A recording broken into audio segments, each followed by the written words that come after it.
chronicled the NFL's confusion around Sanders in an article on ESPN.com. One scout saying, "I can't think of a more difficult quarterback case study to try to come to a conclusion whether or not I believe he's going to succeed to the level he'll get drafted." There was a lot in this article, so Nick, we'll start with you. Do you think people are overthinking Shedeur? I think they're thinking about the wrong things. And I am not trying to third rail this, but my general take is I think that a lot of NFL talent evaluators have a ton of experience with super involved dads, and very often at quarterback, wealthy kids. I think they have less experience with super involved, wealthy black kids that are as, I guess, culturally aware as Shedeur and Deion, are, and I think that's causing some confusion. I don't think there is any ill intent. I don't think there's any isms involved. I think it's just like, Arch Manning's family, I think, is going to be a lot like, I've met these guys before, more than the Sanders family. So I think that's not a problem, but an issue Shedeur is dealing with that this is coming from.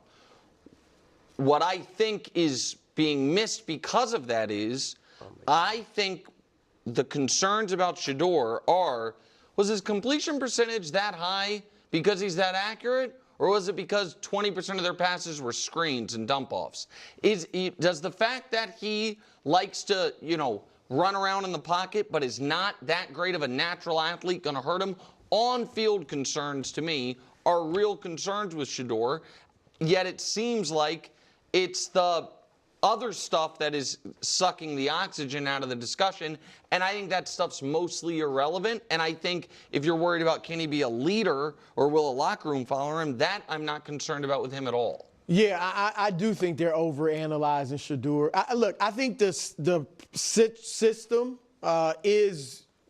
plays into overanalyzing a lot of guys because it's so long and there's so many combines and workouts and all that you can overthink it with a lot of guys. But I do think he's on the high end, extreme end of that for a few reasons. One, he is brash. I don't mean brash in a negative way, but he's confident and cocky like his dad. And I think in the NFL, they have these stereotypes of what they want the quarterback to be like. So Lamar, a lot of people thought couldn't even play quarterback because he didn't fit the stereotype, and now he's changed that.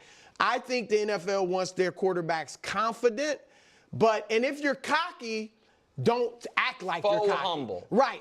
Yeah, right. Like Mahomes always says the right thing. Brady, the one time he got cocky, they end up losing the Super Bowl to the Giants. He's like, we only going to score 14 points or whatever. So I think that is working against him, and it's like his dad. But I also think teams the specter of Deion Sanders is hovering over this. I don't care what anybody says. I think it's undeniable. I think, teams are concerned of what is Deion Sanders going to be saying. How is he going to critique our team and the way we're handling Shedeur? If Shedeur is struggling, he's going to have a mic in front of his face every day in Colorado. He's going to say something. So I think that's a concern. And then I think the other concern is, could Deion Sanders be coaching the team? Like if they struggle, that's going to, whether a team would really do that or not, the fans will think that. Talk shows like ours will talk about that. Deion is a legitimately good coach, so he should be in the running anyway. So I think those things have teams, it's kind of like you said, the wrong things they're looking at, but I do think those are all factors in this. See, I don't see it being as much of Deion Sanders, the specter of Deion Sanders coming in and coaching if you're not there. Because if you're not there, it doesn't matter who's coaching. You're not there. So it could be Deion, could be anybody. But when you look at Shedeur, the struggle that I have is if you're talking about taking him at 2 or 3 or at 9 or at 21 or anywhere in the first round, those first-round draft picks, there's going to be pressure to play him at some point. And the question is whether or not Shedeur, and that pressure increases dramatically if it's 2 or 3. Like the higher you get, the more pressure there is to play him. And for me is, can he go in and play right away? And when I watch him, I really struggle with the 40 sacks. And I know the talk is about how bad the offensive line was, how bad the running game was. But when you watch it, he's moving around the pocket so much and trying to extend plays that a lot of those sacks they fell on him. And there's 40 scrambles on top of that, and they weren't all big scramble plays. So we're talking about 80 plays now of where it's either a sack or some kind of scramble that's not really Lamar Jackson type scramble or Jaden Daniels type scrambles, and that's a big concern for me. And then I talked about it with Caleb last year. You can do all that stuff in college, and you can try to throw across your body, but Caleb made a ton of wow plays in college where you're like, oh my God, and you could get excited about seeing that. It's nowhere near the same level with Shedeur and those type of plays. Yeah. So I really don't know why Nick brought up what he brought up, because it's the most unnecessary thing. It just is. It really has nothing to do with this conversation. Because for so many different reasons. But here's the reality. I mean, guys, people were questioning whether or not the Chicago Bears should draft Caleb Williams, and he was considered to be the bona fide number one, but they were like, oh, dude, should they keep Justin Fields? Like, that was a real conversation. And, people were talking about Bo Nix not being able to be a starter, and you talk about overthinking it. After Bo Nix was drafted, they had Mangini judge, Sean Payton's body language and be like, well, that doesn't seem like a coach who's excited to draft the guy that they got drafted and stuff like that. So we all don't have to have short-term memory loss. We all don't have to have amnesia. Like, this is the way the draft goes. The difference is right now is that Shedeur Sanders, being as popular as he is right now, because of himself, because of his father, because of everything that happened with Colorado, combined with the sheer fact that this isn't a quarterback-heavy draft, so people don't really know who to talk about, because we know we focus so much more on the quarterback. Everyone remembers exactly where J.J. McCarthy got drafted, Bo Nix got drafted, Michael Penix got drafted. Like, everyone remembers all that. You do not remember where, the second, running back got drafted off the top of your head. Like, you just don't remember it because we don't talk about it enough. And so right now, everyone's talking about Shedeur Sanders because that's all anyone cares to talk about, because the NFL draft is huge. The NFL draft gets like more views than like basketball games. So the NFL draft is big, and Shedeur Sanders is that guy that people keep talking about. His name is getting the most views. So when we say, are people overthinking on Sanders, he talks about the scouts, okay, about like, oh, meeting parents and this or that, and again, makes it a race thing, which it 1000% need not be. But then we're talking about the media. You're saying, oh, people are talking about the wrong things and not focusing on completion percentage and this and that. And it's like, yeah, the media, those are two different things. The NFL is doing their due diligence.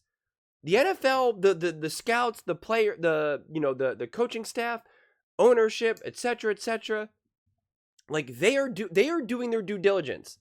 They're not like, oh, gee golly, we've never met a quarterback like you, because of course they have. Of course they have. It's not 1975. Like, what are we saying here? So is the media overthinking it?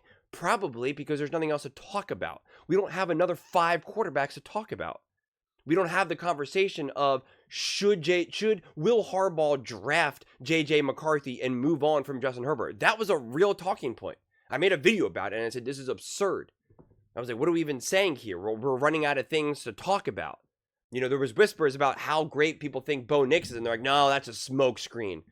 Sean Payton's not really interested in Bo Nix. That's a smoke screen. Penix gets drafted to the Falcons, and it was like, oh my God. I mean, there's like 2 quarterbacks right now, Cam Ward, Shedeur Sanders, that anyone would really, truly make regular, consistent content. And think about it. No one's even talking about Cam Ward. This time last year, the first number 1 overall pick, before he was drafted, Caleb Williams, you had Nick going on and on and on and on about Caleb Williams, about how he was going to be a top 5 quarterback. He actually, in his one pyramid, he put him above Lamar Jackson, speaking of quarterbacks, and that whole thing, etc. And yet, there's been 2 segments over the last, month about Cam Ward. You know what I'm saying? I'm not talking about Cam Ward. It doesn't move the needle. It's not as popular. Shedeur Sanders' stock is through the roof in terms of popularity. So you're forced to keep talking about the same quarterback again and again and again, to the point where this segment is specifically, are people overthinking on Sanders? It's essentially like, what else can we talk about Shedeur now? Well, let's just have a meta conversation on Shedeur. And it's just because you just want to keep talking about him. That's what it gets boiled down to. So I take such issue when we want to try to add in another layer of something that just doesn't exist. And again, stop saying these things exist. Stop saying they exist when we have Lamar Jackson, when we have Patrick Mahomes, when we have Jalen Hurts, when we have Dak Prescott, Geno Smith, and on and on and on. Who was drafted last season? Caleb Williams, Jaden Daniels, Michael Penix Jr. Like, I just don't know what we're talking about anymore. It's just so absurd. I mean, it is. And if you, it's when you have, oh gosh, I just kind of want to leave it at that. It's just, I don't know, man. I mean, think about how so many people were talking about Caleb Williams, and they were questioning, can he be a leader? Because he paints his nails. I think he wore a dress or a skirt or something on a cover of a magazine, and he cried in his mom's lap. Those were real talking points. And I was like, I don't care what he paints his nails. And he was emotional, and he went to his mom. All right, I hope you guys have great relationships with your mom too. And you want to wear a skirt? I don't know, man. I'm not going to wear a skirt in a magazine, but like, whatever. I'm not going to paint my nails either, but like, whatever, man. You go do you. If you can ball, you can ball. I mean, like, that's what it always comes down to. You either can ball or you can't. I want to play with a baller. I don't care what you're wearing, man. You can ball, you can ball. Let's go. Let's get after it. But yeah, people talked about that a lot. A lot. They were dissecting every little thing from Caleb Williams. Way more than anything out of J.J. McCarthy. Way more than anything out of Jaden Daniels. You would have thought that Jaden Daniels wasn't even going to be that great of a quarterback. Seriously. There was not any real conversation like, could the Chicago Bears draft Jaden Daniels? That was never a real discussion. The real question was, would the Chicago Bears, trade the pick and keep Justin Fields? Like, that was more of the question than anything. And again, we're dealing with a lot of the same people that look like the same people here. And if anything, we're talking about, like, it's harder to deal with parents who are like actual celebrities, who are incredibly outspoken and knowledgeable about football. So this isn't an appearance thing. This is an expertise and fame thing. It would be pretty hard to draft a quarterback whose father is, oh man, there's so many names that I want to say out loud right now, but it's going to trigger a lot of people. So I'm trying to think of a famous person who's like neutral. It doesn't really exist. Colin Cowherd said Tom Hanks recently, but I think at this point, Tom Hanks, that's a little dated. I'm trying to think of a more recent current celebrity, but The Rock. Perfect. I nailed it. See, I stuck the landing. The Rock. Okay? Imagine if The Rock had a son who was 22 years old and he was like, I'm going to take over the NFL just like my father took over Hollywood. People would be going on and on and on about it. They just would. It would be like, I don't know how we deal with this. What is this? No one's ever drafted a quarterback whose dad is The Rock. Like, it's just an extra variable. And when you're talking about drafting a quarterback, if you're doing your due diligence, you're factoring in every single variable. So we don't have to make things something that they're not. Okay? It's just kind of funny. Are people overthinking this? And it's just like, how many segments have I seen about Aaron Rodgers? I mean, they just had another segment on Aaron Rodgers. Let's see if I can find it real fast. Steelers better with or without Aaron? Gee, I don't know. Can we talk about that for the 10,000th time? I mean, seriously, are we overthinking that? Like, it's just, come on, man. And look how Aaron Rodgers looks.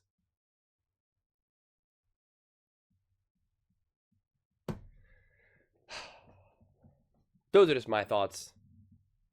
I'd absolutely love to hear yours. What do you guys all think? Are the Steelers better with or without Aaron Rodgers?